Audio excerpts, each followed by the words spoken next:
राधा कृष्ण। आइए सुनते हैं कैसे भगवान कृष्ण ने दुर्वासा ऋषि के श्राप से पांडवों को बचाया। पांडवों को हर विपत्ति में श्री कृष्ण की मदद मिलती थी। दुर्योधन ने तो षड्यंत्र रचा था कि दुर्वासा ऋषि और उनके 10,000 शिष्यों के साथ पांडवों के पास वन में भेजा जाए। महापुरुषों को प्रसन्न करना बहुत कठिन है और जो भगवान में अनुराग नहीं रखते वह तो संतों का लाभ उठा ही नहीं सकते। दुर्योधन ने 4 महीनों तक दुर्वासा ऋषि की सेवा की, जिससे प्रसन्न होकर दुर्वासा ऋषि ने उसे वरदान मांगने को कहा। उसने दुर्वासा ऋषि से कहा, मेरे बड़े भाई युधिष्ठिर महाराज वनवास में हैं। आप अपने शिष्यों के साथ वहां जाएं और आतिथ्य स्वीकार करें। उनसे आग्रह किया कि जब द्रौपदी भोजन कर चुकी हो आप तभी वहां जाना। दुर्वासा ऋषि ने यह प्रस्ताव स्वीकार कर लिया।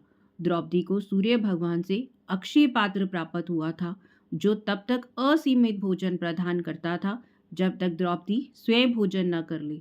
एक दिन जब द्रौपदी ने भोजन करके अक्षय पात्र को धोकर रख दिया, उसी समय दुर्वासा ऋषि अपने 10,000 शिष्यों सहित पांडवों के पास पहुंच गए। पांडवों ने उनका स्वागत किया। कृपा आप हमारे यहाँ भोजन करें। दुर्वासा ऋषि और उनके शिष्यों ने न्योता स्वीकार कर लिया और वह भोजन से पहले स्नान करने के लिए यमुना नदी के तट पर चले गए। युधिष्ठिर महाराज ने द्रौपदी से पूछा, क्या आपने भोजन कर लिया? द्रौपदी ने उत्तर दिया, हाँ, मैंने तो भोजन कर लिया और अक्षय पात्र को धोकर भी रख दिया। ये सुनकर युधिष्ठिर महाराज चिंतित हो गए। द्रौपदी ने उनसे पूछा, क्या हुआ, चिंता में क्यों है? युधिष्ठिर महाराज ने कहा, बाहर दुर्वासा ऋषि आए हैं, साथ में 10,000 शिष्य भी हैं। अगर वह तृप्त ना हुए तो क्रोधित होकर हमें श्राप दे देंगे। द्रौपदी ने कहा, आप एक पात्र पर इतना विश्वास कर रहे हैं, लेकिन पूरे संसार का पालन करने वाले श्री कृष्ण जो हमारे साथ हैं, आपको उन पर विश्वास नहीं है? वह हर संकट में हमारी सहायता करते हैं। द्रौपदी ने कृष्ण को आर्त भाव से पुकारा, हे श्री कृष्ण, हे श्री कृष्ण। श्री कृष्ण तुरंत ही मुस्कुराते हुए वहां प्रकट हो गए। उन्होंने आते ही कहा, मुझे बहुत भूख लगी है, मुझे कुछ खाने को दो। द्रौपदी ने कहा, प्रभु, आपको इसी समस्या के समाधान के लिए तो पुकारा है, लेकिन इस समय यहाँ कुछ भी खाने को नहीं है। मैंने अक्षय पात्र को भी धोकर रख दिया है। श्री कृष्ण ने कहा, पहले मुझे कुछ खाने को तो दो। द्रौपदी ने कहा, प्रभु, मेरे लिए बहुत सौभाग्य की बात है कि आप मुझसे कुछ खाने के लिए मांग रहे हैं, लेकिन यहाँ अब कुछ भी उपलब्ध नहीं है। फिर भी श्री कृष्ण ने उन्हें अक्षय पात्र लाने को कहा।